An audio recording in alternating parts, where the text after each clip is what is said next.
दोस्तों, Indian legendary face में हम आज आपको चारों तरफ चर्चा हो रहे उस शख्स की बात करेंगे जिसने क्रूरता की हद पार कर दी थी। उस शख्स का नाम था औरंगजेब। दोस्तों, इतिहास गवाह है कि भारत पर सबसे ज़्यादा समय तक राज करने और लंबी उम्र तक सुख भोगने के मामले में औरंगजेब भाग्यशाली रहा। सत्ता के मद में जिंदगी भर अकड़ में रहने वाला बादशाह आखिरी वक्त में टूट चुका था। मरने से ठीक पहले उसे कौन सी चिंता खाई जा रही थी, आइए आपको सब कुछ बताते हैं। दोस्तों, इस कहानी के साथ हम आगे बढ़ें इससे पहले आपको ले चलते हैं औरंगजेब पर बनी फिल्म बॉलीवुड की मूवी छावा की तरफ, जिसने चारों तरफ धूम मचा रखा है। पीएम मोदी भी मान चुके हैं कि इन दिनों छावा की धूम मची हुई है। बॉलीवुड और बॉक्स ऑफिस में छावा की कामयाबी के बीच लोग एक बार फिर इतिहास की किताबों में औरंगजेब को फिर से खंगाल रहे हैं। औरंगजेब ने हिंदुओं पर जिस तरह से अत्याचार किए थे, छत्रपति शिवाजी महाराज और संभाजी इस फिल्म से मां भवानी के सपूतों की वीरता और मातृभूमि पर मर मिटने का जज्बा जानकर करोड़ों भारतीय हिंदू युवाओं को भारत माता की रक्षा के लिए अपना वर्चस्व बलिदान देने की प्रेरणा मिलेगी। सवाल यह है कि छावा के साथ औरंगजेब क्यों ट्रेंड कर रहा है? मरते समय उसके दिमाग में क्या चल रहा था? कैसी थी उसकी हालत और क्या थे औरंगजेब के आखिरी शब्द? तो आइए बताते हैं। दुनिया भर में छत्रपति शिवाजी महाराज और संभाजी महाराज का डंका एक बार फिर बज रहा है। हम बात कर रहे हैं बॉलीवुड फिल्म छावा की, जिसने कलेक्शन और दर्शकों का प्यार लूटने की मुहिम में गदर को काट रखा है। फिल्म बॉक्स ऑफिस पर करोड़ों रुपयों का बिजनेस कर चुकी है। बात अगर मुगलों की करें तो भारत में मुगलों ने करीब 300 साल तक राज किया। बाबर, हुमायूं, अकबर, जहांगीर, शाहजहां और औरंगजेब होते हुए मुगलों का शासन ढलान पर पहुंचा। छावा एक बायोपिक फिल्म है जिसकी कहानी छत्रपति शिवाजी महाराज के बेटे संभाजी महाराज और मराठा समाज के लिए उनके बलिदान पर आधारित है। छावा में विक्की कौशल ने छत्रपति शिवाजी का किरदार निभाया है। वहीं रश्मिका मंदाना येसुबाई भोंसले का और अक्षय खन्ना ने औरंगजेब का किरदार प्ले किया है। इनके अलावा इसमें आशुतोष राणा, दिव्या दत्ता, विनीत कुमार सिंह जैसे बेहतरीन कलाकारों ने बड़ा जबरदस्त काम किया है। इस फिल्म में जहां डायरेक्टर लक्ष्मण उटेकर अपना पूरा टैलेंट उड़ेल दिया, वहीं प्रोड्यूसर दिनेश विजान ने भी छावा को बनाने में बहुत कुछ दांव पर लगा दिया था। सोशल मीडिया पर लोगों के पॉजिटिव रिस्पांस के साथ साथ छावा को साउथ पब्लिसिटी का भी भरपूर फायदा मिल रहा है। छावा वर्ल्ड वाइड रुपया 300 करोड़ का रिकॉर्ड पार कर चुकी है। औरंगजेब के अत्याचारों की चर्चा एक बार फिर जोर शोर से हो रही है। ऐसे में आइए आपको बताते हैं कि अत्याचारी औरंगजेब जब मरा तो उसके आखिरी शब्द क्या थे। इतिहास में अकबर को उदार और औरंगजेब को मुगल इतिहास का सबसे कट्टरपंथी और क्रूर बादशाह बताया गया है। औरंगजेब लंबी उम्र और सबसे ज़्यादा समय तक राज करने के मामले में सबसे आगे रहा। कहा जाता है कि आखिरी समय में उसकी हिंकड़ी निकल गई थी।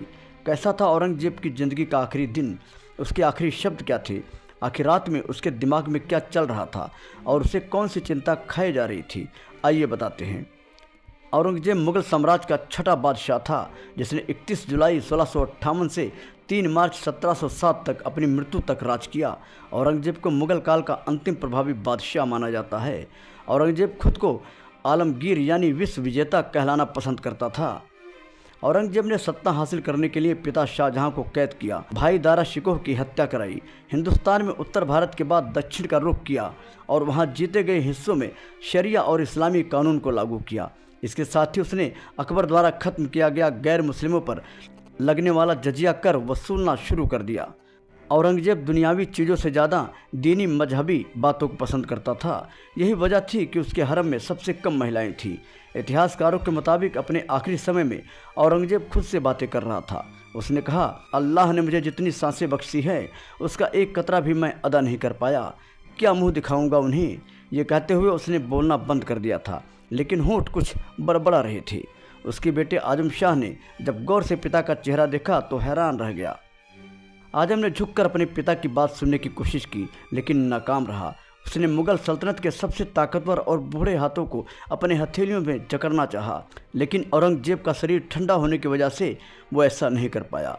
रिपोर्ट्स के मुताबिक औरंगजेब ने उसी दौरान अपने छोटे बेटे काम बख्श को बुलाकर अपनी चिंता जताई। उसने कहा, मेरे मरने के बाद मेरे लोगों से बुरा सलूक होगा। जो मैंने लोगों के साथ किया है वही मेरे अपनों के साथ होगा। उसने अपने दूसरे और सबसे चहेते बेटे आजम शाह से कहा, बादशाह के तौर पर मैं नाकाम रहा, मेरा कीमती जीवन किसी काम नहीं आया। अल्लाह चारों ओर है, लेकिन मैं बदनसीब हूँ कि जब उनसे मिलने की घड़ी आ रही है तब मैं उनकी मौजूदगी महसूस नहीं कर पा रहा हूँ।